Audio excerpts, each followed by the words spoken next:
Get ready to hear the truth about America on a show that's not immune to the facts with your host, Dan Bongino. All right, welcome back to the Dan Bongino Show. Obviously, we know how Producer Joe's doing. This is, we're not going to mess around with this. This will be presented without interruption, folks. So the memo is out.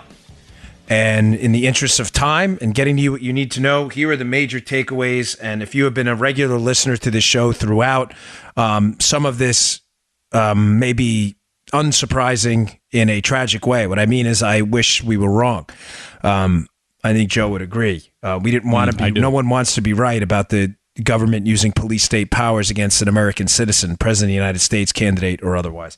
Here are the takeaways. So number one, and I will include a piece in a supplemental blast of the show notes out today from the Washington Examiner that's very good, that sums up the highlights. Here's point number one, folks.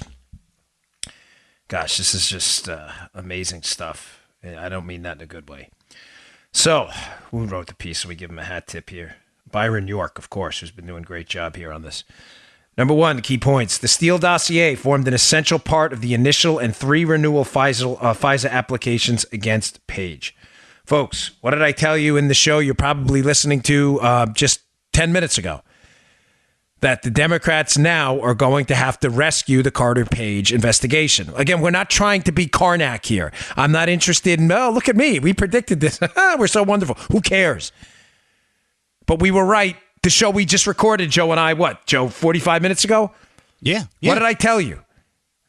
I told you they were going to try to rescue Carter Page. Go listen to the sound bites in the show. If you missed the show before and you're listening to this, don't. Stop. Listen to the show before. Jim Clapper, Obama bootlicker, former director of national intelligence under Obama, knows exactly what's going on, needs to rescue Carter Page. Why do they need to rescue the Carter Page investigation? Carter Page was the boogeyman. Now we know why. Because according to Byron York, the memo it's mind-blowing. It is absolutely mind-blowing. The Steele dossier formed an essential part of the initial and all 3 renewal FISA applications against Carter Page.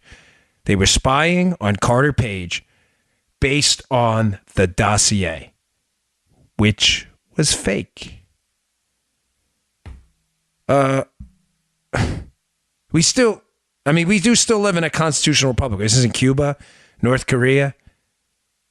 I mean, folks, these are serious questions. Think about what I just told you. I just covered this 45 minutes ago.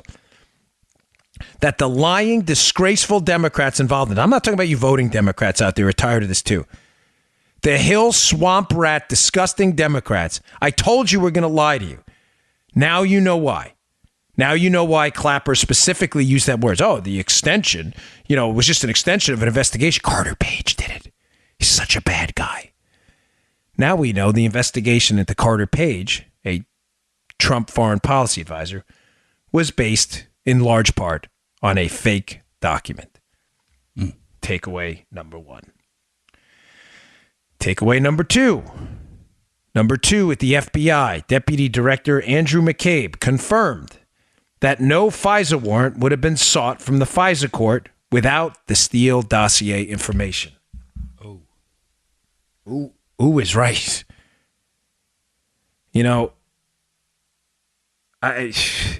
What do you even say to that? Let me read that again.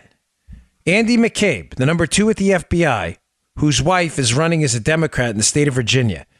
Her campaign is funded largely by a PAC Hillary Clinton raised money for. The PAC's working in conjunction with the Democrat governor of Virginia, who is a Clinton consigliere. That's this guy's wife, Andy McCabe. He confirms that this FISA warrant, the warrant to spy on the Trump team, would not have been sought from the FISA court without the Steele dossier information, which is fake. Now you know why? Because you probably just listened to the last show. Now you know why Jim Clapper, this swamp rat extraordinaire, did the 2-prong approach. First, we have to rescue this Carter Page as the bad guy narrative. Carter Page did it. The boogeyman did it. Why isn't Carter Page under arrest? Oh, because we don't have any evidence to arrest him. Oh, okay. Now you know why. The FISA warrant was against Carter Page.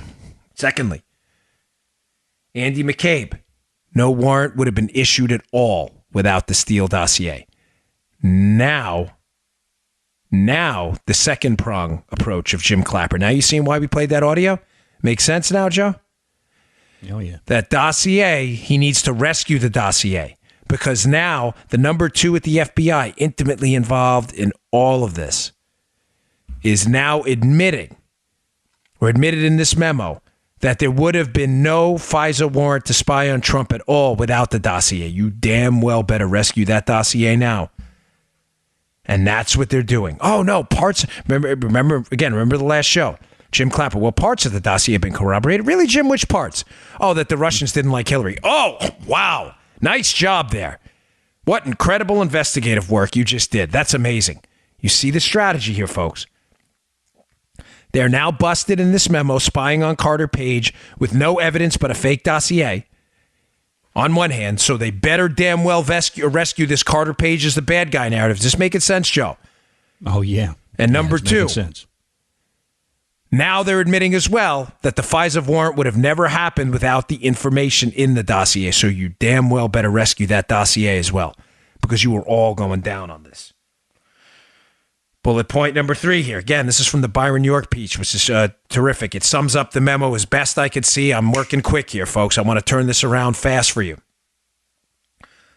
The political origins of the Steele dossier were known to senior DOJ and FBI officials. I can't believe this next line. But they were excluded from the FISA applications. Folks, are we in Venezuela? Let me read to you again what happened here. The political origins of the Steele dossier, in other words, that Hillary Clinton and the DNC paid for it. This is not in dispute. Were known to senior DOJ and FBI officials, but excluded from the FISA applications. You think, Joe, maybe that's a relevant point to tell a foreign intelligence surveillance court judge that you're looking to spy on the Trump team, but the information you have came from Trump's political opponent? You think they may want to know that, Joe? Yeah, Dan. This is giving me chills. This is just staggering information. Now, again, if you've been listening to our show, none of this is surprising to you. We've covered all this, but now we know it. Here's another takeaway. Now, this one I'm going to have to spend just a little bit of time on here because we hit this hard. Now, I was given a heads up on this, and now we can confirm it. You remember, Joe, the show about, a week and a half ago, where we covered the most critical piece of information here is going to be the communication lines. Remember we covered that, Joe? And I said, a critical question, put your investigator hats on, folks, is how is the information on the Trump team constantly being communicated back to Fusion GPS and making it into the hands of American intelligence officials? Right. Multiple people approached the Trump team throughout the course of the campaign. Multiple people approached Fusion GPS with information.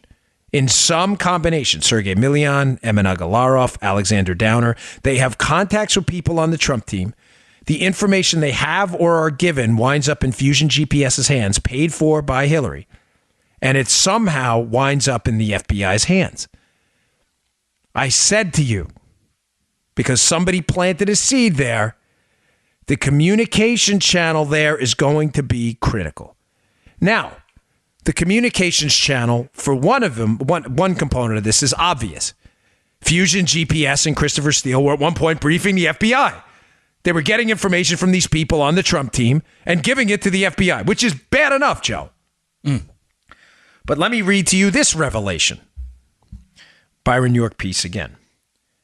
DOJ official Bruce Orr met with Steele beginning in the summer of 2016 and relayed to DOJ information about Steele's bias. Steele told Orr that he, Steele, was desperate that Donald Trump not get elected president and was passionate about him not becoming president. Now, why does that matter, folks? Because now we can confirm that Steele, after they cut ties with the FBI, because the FBI was using media reporting, I'm going to get to that in a second, Joe. After the FBI was forced, probably due to the sunlight and the public exposure of how badly this case was going, to cut ties with Steele, realizing they were going to be caught taking information from a paid political opposition researcher. We already know they used that information to get a warrant. Clear, Joe? Mm-hmm. Yep. At some point, late summer, they cut ties with Steele. But Steele doesn't cut ties with them. Steele goes to Bruce Orr and starts giving information to Bruce Orr at DOJ, who's the Associate Deputy Attorney General. He's still giving information into the Federal Communications Channel to be used. That's around the same time Bruce Orr's wife, Nellie, also gets hired by Fusion GPS. May I suggest to you that they realized quickly that the formal channel of communication with the FBI, Joe, they had to cut it off. Mm-hmm. So how do we keep the information chain, this negative information on Trump, going into DOJ and FBI? Let's hire this guy's wife, Nellie. Let's hire her for Fusion GPS. Let's keep the channel of communication between Christopher Steele, who's generating negative information on Trump and who hates Trump. Now we know this. Let's keep that anti-Trump information going. Let's give it over to Bruce Orr, who's Nellie Orr's husband, who works in justice. Whoa. Keep in mind now, the FBI knows the political origins of this Steele dossier and his information.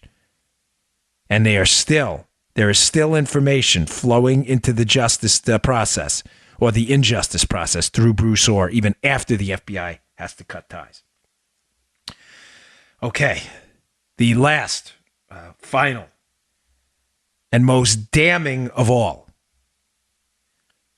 The FBI, despite knowing that this is a political document paid for by Hillary Clinton and the DNC and her campaign, the dossier, that is, despite knowing that, despite not telling the FISA court judge that their information was political information paid for by a political opponent, despite still using the information, despite Jim Comey acknowledging that it was salacious and unverified, they go to court, and in order to back up the authenticity of a dossier that has now been entirely discredited, that they're using in court, but they're not telling the judge about, Joe, in order to back it up and give it bona fides and give it a backbone, what do they cite? They used media reporting to back up the authenticity of the dossier. Why is that important? Because who's briefing the media that's reporting on the authenticity of the dossier? Oh, Christopher Steele, the producer of the dossier? Folks, do you understand what I just told you? Federal agents are using information from a source. And remember I said to you in the show before, who verified the source? They're using information from Steele. The information's salacious and unverified. They're not telling a judge in the court where they got it from. They got it from a guy who's being paid by Hillary Clinton, who obviously has an interest in taking down Trump. In order to back up the information they're using in court to spy on the Trump team, they're citing media reporting. But the media reporting's not independent. The media reporting is coming from briefings done by Fusion GPS and Christopher Steele. Chew on them apples for a minute. Now, let me suggest to you, the next big break in this case is going to be the bank records. If the bank records show that reporters were also, folks, remember we put a mental check mark on this. Hint, hint, nod, nod. If the bank records from Fusion GPS show payments to reporters, think about that. So now the Bureau, just to sum up where we're going, they get exposed. They have to cut ties with Steele. Steele maintains the information stream through Fusion GPS by Fusion GPS hiring the wife of a Department of Justice official. The wife and husband are feeding information into the channel still even after it's exposed they're working for Hillary. They go in front of a judge, the Bureau. Remember I told you yesterday, who swore to that warrant? I'm almost positive I got the name. I just have to confirm it. You're not going to be surprised. This agent swears in court that the information there is true. He doesn't disclose where the information came from to a FISA judge. The FBI now acknowledges through Andy McCabe, the number 2, who's already corrupted, that this warrant would have never happened without the dossier. The dossier is proven to be false. How do they buttress the claims in the dossier? They cite media reporting. Who's briefing the media? Fusion GPS, the same exact company that produced this phony, fake document. Folks, go back and listen to 628 on. Everything we told you was going to happen has come true. But remember, the next shoe to drop now is going to be the payments to the media. Because now, if the FBI is using media reports to fortify information to get a warrant, media reports briefed by the same people who produced the fake dossier given to the FBI in the first place. Right. The channels being kept open illicitly through Bruce Orr, even after the FBI cuts ties. But then even the media reports are mercenary type reports where media reporters are being paid to plant information in the media. Pravda, Russian propaganda. You know, the greatest irony of this whole story is the media, which reported erroneously on Russian collusion with the Trump team. That never happened. That very same media makes the Russians look like altar boys. Paid mercenaries to plant information used to spy on the Trump team. You SOBs. We'll see. Names are coming out. All right, folks, that's the addendum for this. I appreciate your attention, but this had to be said. I'll see you all on Monday. You just heard the Dan Bongino Show. Get more of Dan online anytime at conservativereview.com. You can also get Dan's podcasts on iTunes or SoundCloud. And follow Dan on Twitter 24/7 at DBongino.